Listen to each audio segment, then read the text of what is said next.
Hello, and here we are. We are back with part two of Robert's Lardon's astral projection, where he went to heaven. So let's take a look at this and listen to the rest of it. And new subscribers and older subscribers, if you could please like and subscribe to the channel.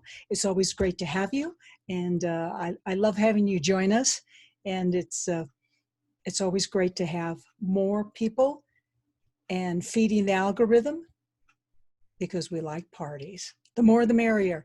Okay, let's share this now. And here we go.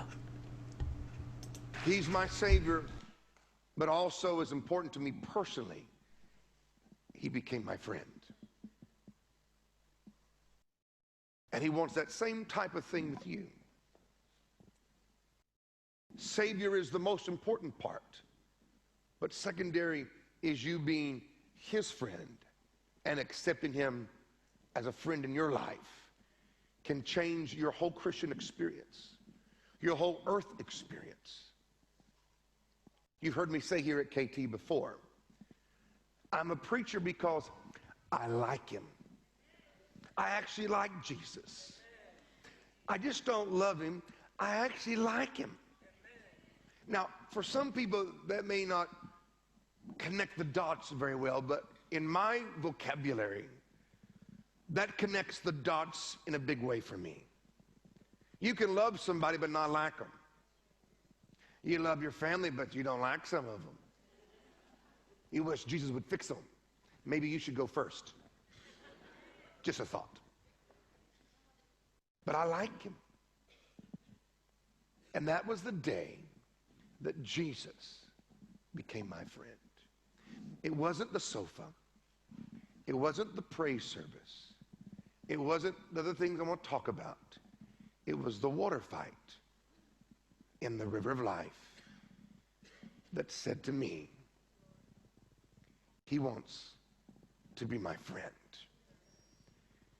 And it was that part of this experience that has kept me in the ministry, that has kept me following the Lord through the good moments, the challenging moments, all the emotional dramas that you go through in life. What keeps me going is at the end of the day when I go to my room, I put my head on my pillow. My friend still likes me. I still like him. And we still have this relationship that anybody could have. Jesus knows how to relate to every person in the most intimate way to you. I may not know how to say the right words or buy the right gift or be at the right event in your life to make it a special thing for you. I might miss it. Jesus knows how to say, do, and show up at the right moments in your life the right way to let you know he is for you and he loves you and he's not going to walk away from you no matter what at all. When we got out of the river of life, when we got through our little water fight or life fight, whatever you want to call it, we got out and our clothes felt like they were wet. And as we stepped out, in a matter of a few moments, they were all dry. That's pretty cool. The best hair dryer, got it all taken care of.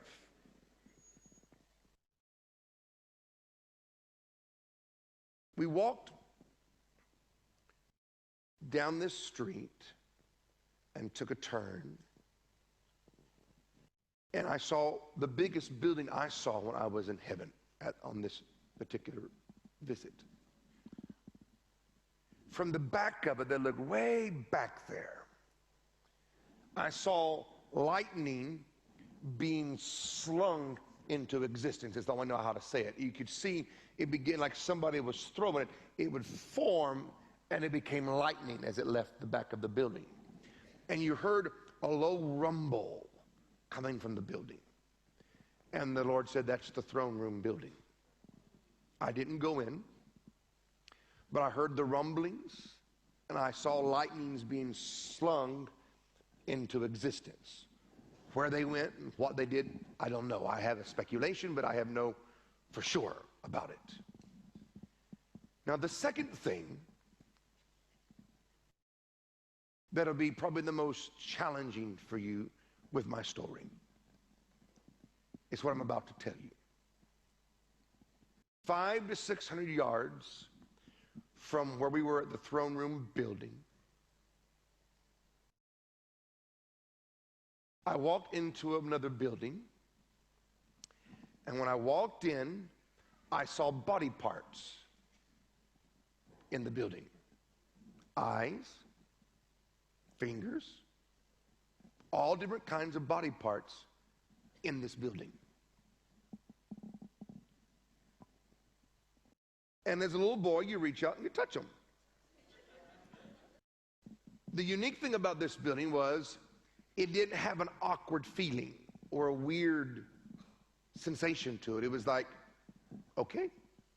As a little boy, I walked in, and on these shelves here were blue eyes and brown eyes and different color eyes. I can still see them right there on the shelf, just sitting there. And other body parts. And I turned around to say, what is this? You know, what's all the eyes here for? What's all the other stuff here for? And he said this to me, these are the unclaimed blessings. Now, Jesus talks in the language you understand. This kind of talk is the kind of talk I grew up with. So he would use the language that I understood as an 8-year-old. He will use the language you understand from where you've come from in your life experience. So Jesus may never use the same type of verbiage he used with me that he uses with you, but you'll get the point. You'll understand. He said to me, these are the unclaimed blessings that belong to people on earth who have not gotten the part that was made for them. So in this building were body parts that people have need of in the earth. If your kidney is dead, there's one for you. If your eye does not work, there's one for you. Some of you need an adjustment in your body. Others need new parts. Your new part has already been created for you. You just need to go get it. I told this story one time, and I made the off-the-wall comment, which really wasn't off the wall. I said, if you ever see a body part come floating by, you need it, grab it and put it where it belongs. See, it kind of ruins the moment when you say that. But I do believe that. If you're sitting at home and a body part comes floating by and you need it, don't go, ooh, grab it and put it where it belongs. It's your body part. Or grab it and go put it in the person next to you because they can't see it and you saw it. Stick it in them. Get them a new heart. Get them a new liver. Get them a new kidney. A new brain would be good for some people. And so a guy was sitting out there in a congregation like this hearing me tell this story. And I was a little more animated in those days when I would tell it than I am tonight. So I was more preaching it than telling the story. And I made the comment, if a body part comes floating by and you need it, grab it, stick it where it belongs, you got it. That's when he thought I was a nut. That's when he thought that guy did not go to heaven, he was smoking dope.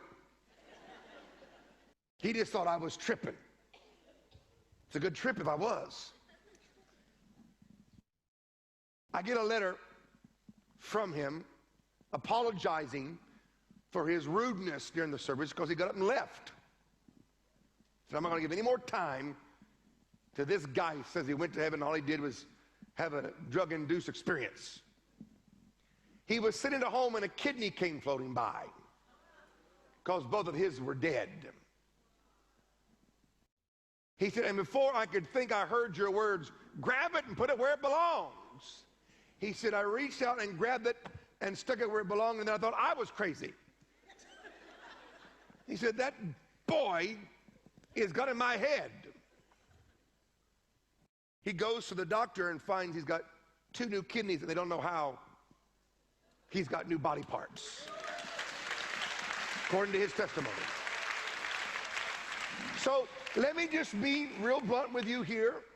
If you need a body part and it comes floating by, grab it and stick it where it belongs. You got your part. It's that simple. That's the only, to me, the only unusual thing that I saw that was, to me, over the top when I was in heaven. I saw nobody floating in the air. I saw no angels flying through the air. They may, but I didn't see them. Everybody knew each other. We came out of the storehouse and we walked toward one of the other gates I could see not too far away.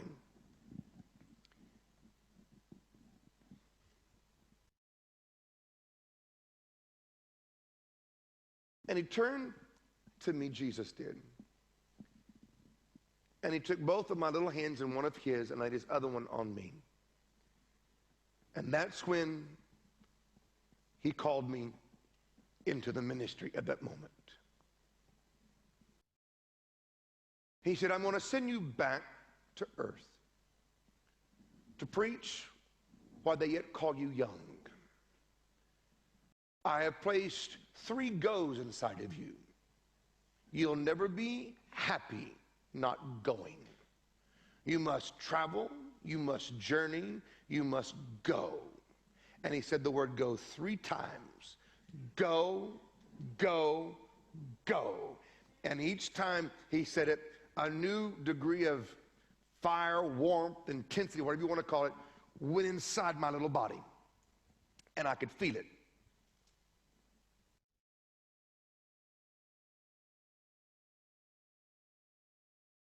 He said a few more things, and he took a step back, and I felt like I was on fire. So the way it felt. It wasn't painful, but it felt like I was on fire. He said, now return.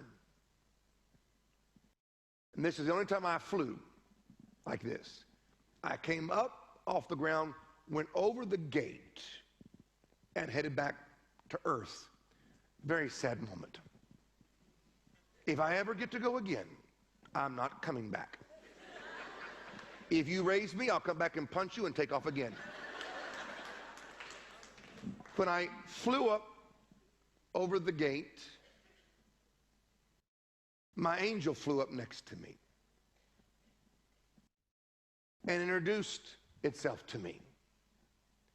Told me its name. And I'm not going to tell you, because then you get weird. But my angel usually stands about right here. I can always feel my angel. I don't have fear of people hurting me. I don't have fear of danger or thing, because I got a 6 to 8 foot creature that's right there. And to me, because I've seen my angel, met my angel, and I can sense it, it brings a security to me. I can walk anywhere and it doesn't bother me, because you can't touch me. I don't die easy anyway. I'm going to live into the day I'm supposed to die. In the meantime, I have fun. And the angel flew up next to me. I am the one that's been assigned to assist you. And I looked. And the angel said, and I will not leave. I will be there. Whether you see me or not, I'll stand to your right. And that's what he said. He said a few more things about his work. He said, and at times others will come to assist us, but I'm the one that will remain. I shall not leave. I will be with you. Others will come and go. but I'm the remaining one. He called himself the remaining one. I have a remaining one. I think you do too. I don't know where yours stands. Mine stands over here. Now don't get weird and start trying to feel him. It's amazing when you tell stories like this, how people start doing weird things around you. I had one lady walk up and goes, I'm trying to see your angel. I said, you can't.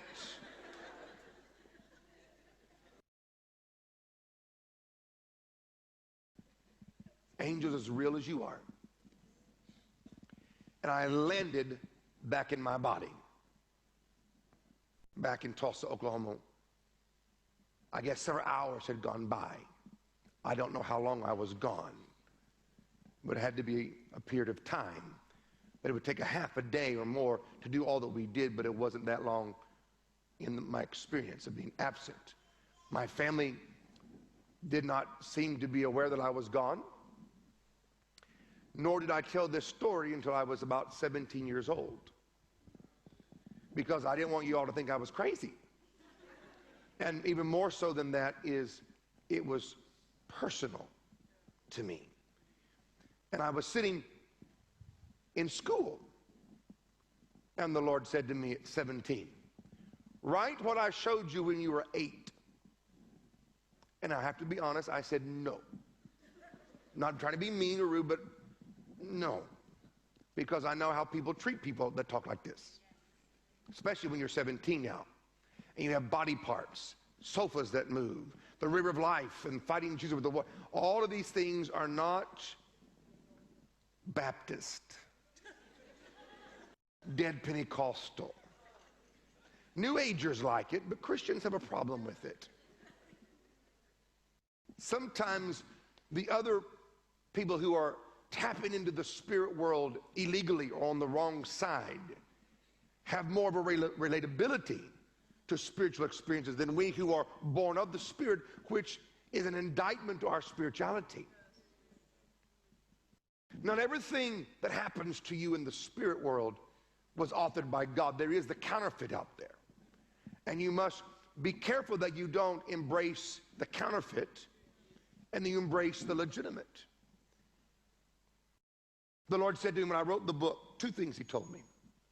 He said, 1, it'll become the evangelistic arm of your ministry.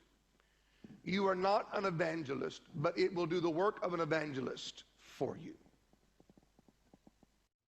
He said, 2, it will forerun many visitations of the next generation. Today in our world of Christianity, there are more people having experiences like this than ever before, because we're getting closer to a moment of a great transition, when earth as we know it shall come to an end, and that which has been prepared for us shall come into the clearness of our sight, and we will make a transition, leaving this earth world behind and stepping into a freedom you've not known. One of the worst weights of the world is when I landed back in my body. Boom! And all of a sudden, you were contained and you were weighted. Your spiritual person has no containment like this body has, and does not have the restrictions.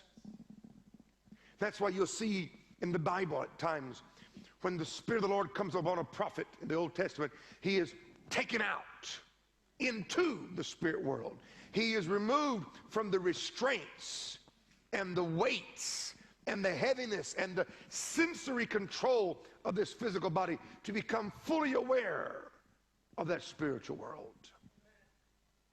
It is hard sometimes to see a vision, even if you are prophetic, because the glare of your soulish eyes is always trying to dominate your sight. And you have to push through the seeing of the natural into what is being shown to you spiritually. Hearing the voice of God. You have to get through all the earth sounds and the feelings that your body speaks to you to hear the voice of God. And that's why you have to train your spirit to be above the sound of your body's senses, and it sounds in this earth to hear distinctly the voice of God. That's why everybody likes to hear how to hear God's voice. It's quite easy. The problem is your sensory voice is so loud and your other visionary things is so strong that you have to penetrate through that to see and hear and do it distinctly so you make sure you hear the right thing. Many people have a mixture of their voice and God's voice. That's why things don't always work as easy, because they assume it's all the Lord and they didn't sometimes go back and review it from Scripture and wait on God to see where maybe your soul spoke a little, or another voice interrupted something, or you added to it, or you're trying to find a description or a interpretation, and it messes it up a little bit.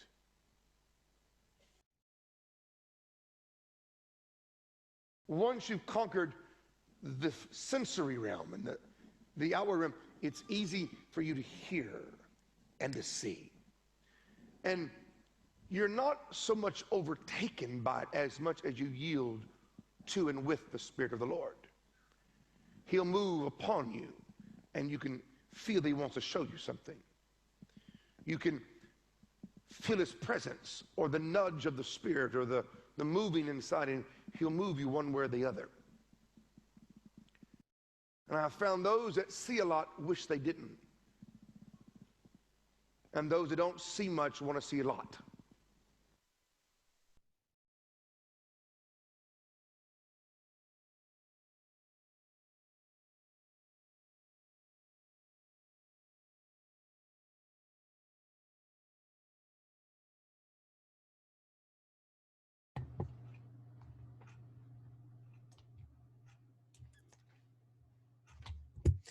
So there we go with Roberts Larden, and he has a church in Florida.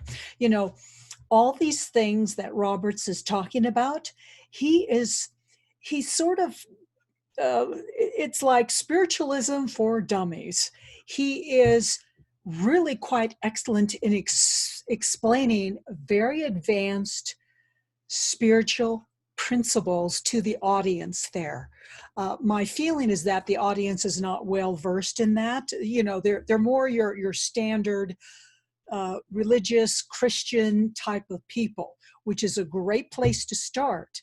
Some of the things he's talking about, to hear this voice, to know that you're getting the guidance and hearing the guidance that's actually from your guides or your angels or the creative spirit, God. You can really hear that voice louder and stronger if you meditate regularly, even once a day, even for 5 minutes each day. That's how you enable that voice to come through more loudly and more definitively, to where you can tell the difference.